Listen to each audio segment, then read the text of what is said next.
নমস্কার বন্ধুরা, দীপার রান্নাঘরে তোমাদেরকে স্বাগত। তো আজকে খুবই সহজে পটল দিয়ে বানাতে চলেছি একটি রেসিপি। আশা করছি তোমাদের ভিডিওটি ভালো লাগবে। তো প্রথমেই পটলের এই রেসিপিটি তৈরি করার জন্য আমাদের লাগছে পটল। আর দেখতেই পেলে পটলের গায়ে যে আঁশগুলো আছে সেগুলোকে প্রথমে ছাড়িয়ে নিলাম। পটলের খোসা ছাড়ানোর এখানে কোনো প্রয়োজন নেই।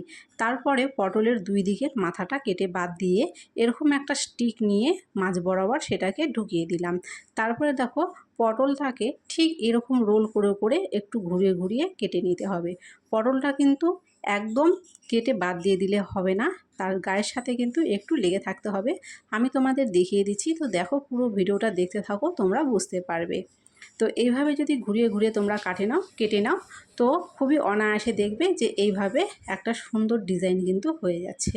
তো এরকমভাবেই কিন্তু প্রথমে আমি পটলগুলোকে কেটে নিচ্ছি। তো সবগুলো পটল কিন্তু আমি কেটে ধুয়ে পরিষ্কার করে নিয়েছি। তারপরে এখানে একটা ব্যাটার তৈরি করার জন্য আমাদের লাগছে বেসন। তো এখানে আমি চামচ দিয়ে মেপে 4 চামচ বেসন নিলাম। তারপরে দিলাম লঙ্কার গুঁড়ো, তারপরে এখানে দিয়ে দিচ্ছি গোলমরিচের গুঁড়ো, তারপরে এখানে দিয়ে দিলাম একটু গরম মশলার গুঁড়ো, দিয়ে দিচ্ছি স্বাদ মতো নুন, আর দিয়ে দেবো এখানটায় হলুদের গুঁড়ো। তারপরে অল্প অল্প করে জল দিয়ে ব্যাটারটা তৈরি করে নেব। একবারে বেশি জল দেওয়ার একদমই প্রয়োজন নেই, তাহলে কিন্তু এটা একদমই তরল হয়ে যাবে। অল্প অল্প করে জল দিয়ে একটু ঘন রেখে এই ব্যাটারটাকে দেখো ঠিক এরকমভাবে তৈরি করে নিয়েছি। আর এর ঘনত্বটা দেখো আমি কিন্তু এখানে দেখিয়ে দিচ্ছি। আর আমি না এখানে কালো জিরে দিতে ভুলে গিয়েছিলাম, তো পরে এখানে আমি একটু কালো জিরে মিশিয়ে দিলাম। তারপরে একটা করে পটল নিয়ে ঠিক এইভাবে দেখো চামচের সাহায্যে ব্যাটারটা এর মধ্যে এইভাবে ঘুরিয়ে ঘুরিয়ে কিন্তু লাগিয়ে দিতে হবে।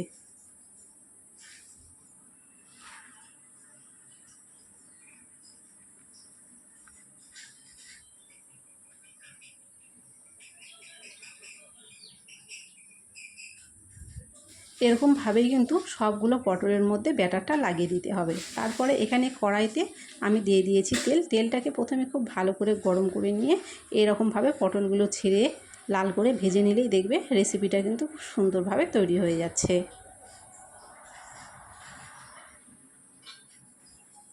প্রথমের পটলটা ভাজা হয়ে গেছে, এটা আমি উঠিয়ে নিলাম। পরের পটলগুলো কিন্তু আমি ঠিক এই একই রকমভাবেই ভেজে নেব। তো আজকের রেসিপিটা তোমাদের কেমন লেগেছে কমেন্ট করে কিন্তু অবশ্যই জানিও। যদি ভালো লেগে থাকে অবশ্যই একটা লাইক করে, যদি আমার চ্যানেলে নতুন হয়ে থাকো অবশ্যই চ্যানেলটিকে সাবস্ক্রাইব করে পাশে থাকা বেলটিকে প্রেস করে দিও। তো তোমাদের সকলকে ধন্যবাদ পুরো ভিডিওটা দেখার জন্য।